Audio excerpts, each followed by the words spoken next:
Esta es la ciudad en la que el Renacimiento tuvo, podríamos decir, su apogeo.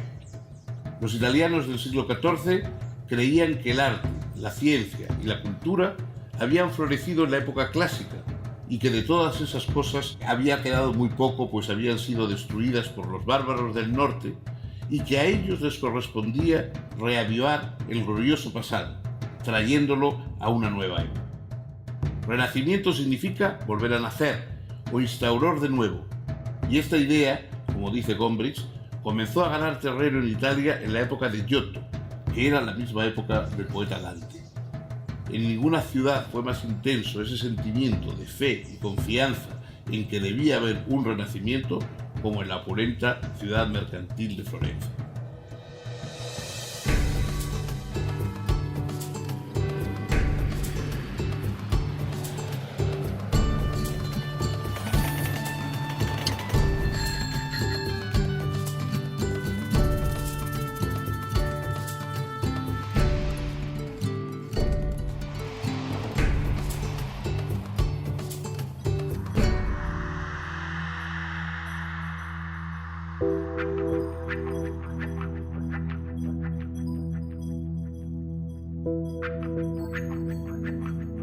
Podemos decir que existen dos Florencias.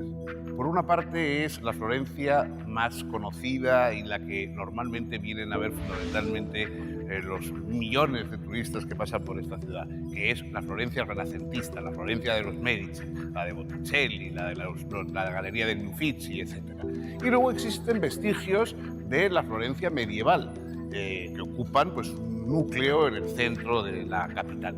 En el centro de ese núcleo de la Florencia medieval está lo que se conoce como Casa de Dante y el Museo de Dante. Aquí se supone que es donde nació Dante. Probablemente la casa es una reconstrucción, evidentemente, no es quizá el lugar exacto, pero es en esta zona en que nos encontramos donde nació Dante, donde vivía su familia, y aquí se ha construido un poco este lugar para conmemorar su recuerdo. Hay un museo con las principales cosas vinculadas con él y es obligadamente un lugar de peregrinación para todos los amigos, seguidores, admiradores o como ustedes quieran decir, del gran poeta de la comedia.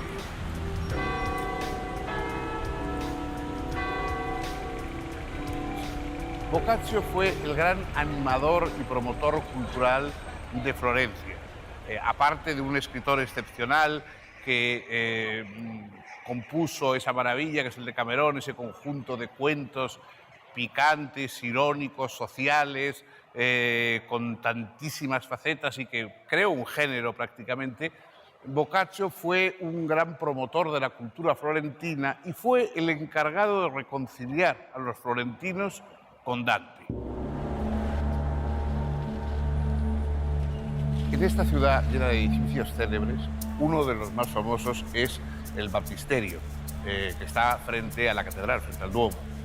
En este baptisterio, hoy conocido por las famosas puertas de Ghiberti, etc., se dice, no es seguro, pero se dice que en este baptisterio fue bautizado nuestro protagonista, Dante Alighieri.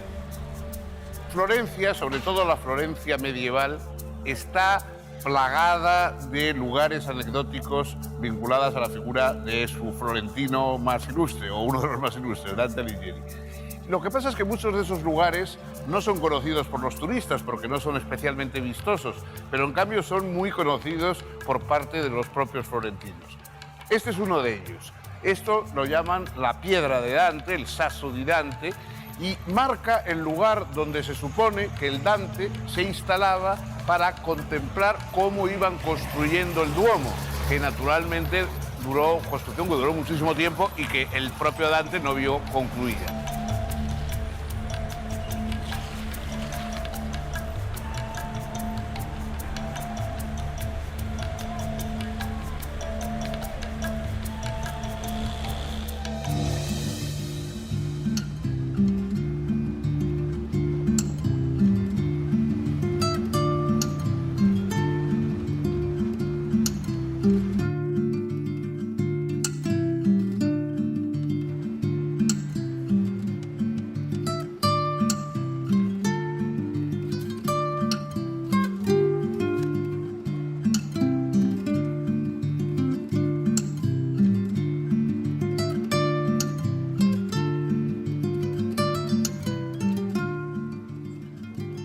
Dante Alighieri fue un hombre de carácter fuerte.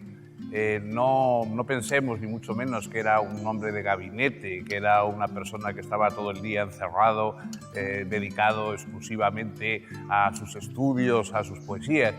Fue un hombre de acción, sobre todo en su juventud, naturalmente. Intervino en política, fue embajador, incluso conspirador y diplomático, y también militar. Intervino en batallas y intervino en primera fila, ¿no? como un jefe. En la batalla de Campaldino, por ejemplo, él era feritore, que hoy diríamos que formaba parte de las tropas de asalto, digamos. Hemos venido aquí a Pisa porque cerca de aquí, en el castillo de Caprona, libró Dante una de sus batallas más sonadas. Sitiaron las tropas en las que él figuraba como militante, sitiaron el castillo de Caprona y durante 8 días mantuvieron ese cerco en una dura batalla y finalmente asaltaron ese castillo.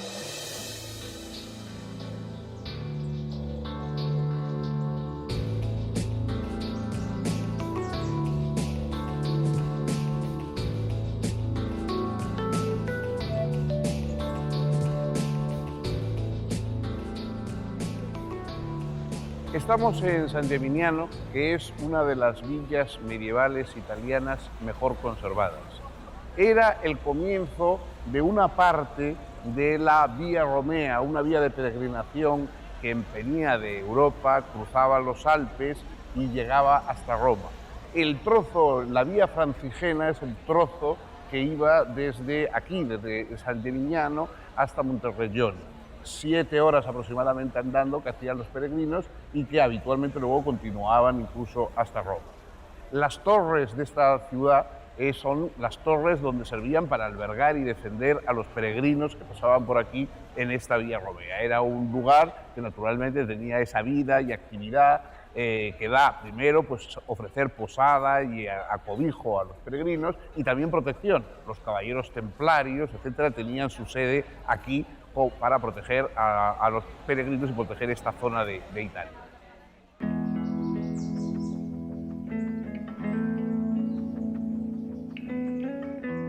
Estamos en la sala del Comune de San Gimignano y en esta sala de reuniones, en mayo del año 1300, Dante Alighieri, que entonces era embajador de Florencia y estaba en la plenitud de su importancia política en la ciudad que luego le exiló, vino aquí para reclamar embajadores de los habitantes de San Gimignano, que tenían fama de gente levantisca y un poco conciliadora.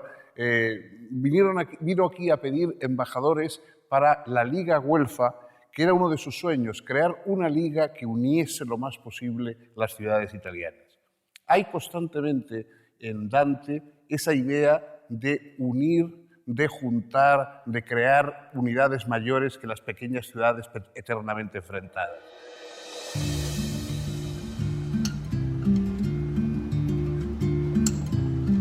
Desde San Gimignano puede irse a Monterrellón. La zona en la que se encuentra este pueblo maravilloso fue un lugar de disputas permanentes entre sienenses y florentinos. Los sienenses decidieron hacia comienzos del siglo XIII que necesitaban otro castillo para defenderse de los florentinos. Y así, desde 1213 hasta unos 50 años más tarde, el castillo conoció todo tipo de ataques y más de una vez estuvo a punto de su total desaparición.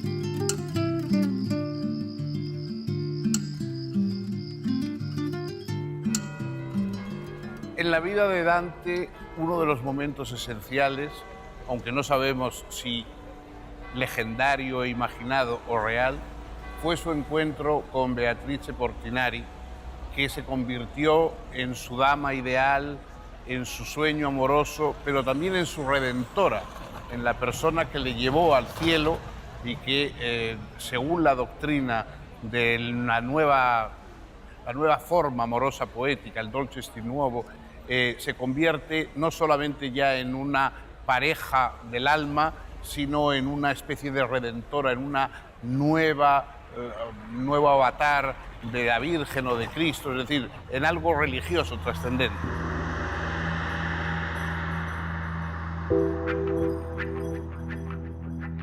Son escasos también los datos que se tienen sobre la figura de Dante y su vida cotidiana. Todo aquel que haya leído la Divina Comedia, y también desde luego la Vita Nuova, se pregunta quién es esa figura enigmática, de nombre Beatriz, amor imposible del poeta. Según Dante, la había conocido un poco antes de cumplir los 10 años, durante las fiestas de mayo, que se celebraban en casa de una familia amiga. Los biógrafos cuestionan este dato. En esta iglesia, la iglesia de Santa Margherita, que también la llaman iglesia de Dante, aquí está otro de los lugares fundamentales de nuestra peregrinación en torno a la figura de la Alighieri. Aquí se casó Dante. No se casó con su adorada Beatriz, a la que dedicó la Vita Nuova, etc., porque él desde muy pequeño ya había sido prometido a la hija de un hombre acomodado, Donati, y Gemma Donati fue su verdadera esposa, la esposa con la que se casó. Aquí también está enterrada la propia Beatriz, según se dice, y la nodriza de Beatriz. Y en este lugar se ha convertido en una especie de culto al amor platónico, por decirlo así, entre Dante y Beatriz. Y hay una serie de imágenes, muchas de ellas recientes, algunas incluso hechas por niños, que representan a Dante en diversas actitudes, situaciones, en un encuentro con Pinocho, en las cosas más sorprendentes.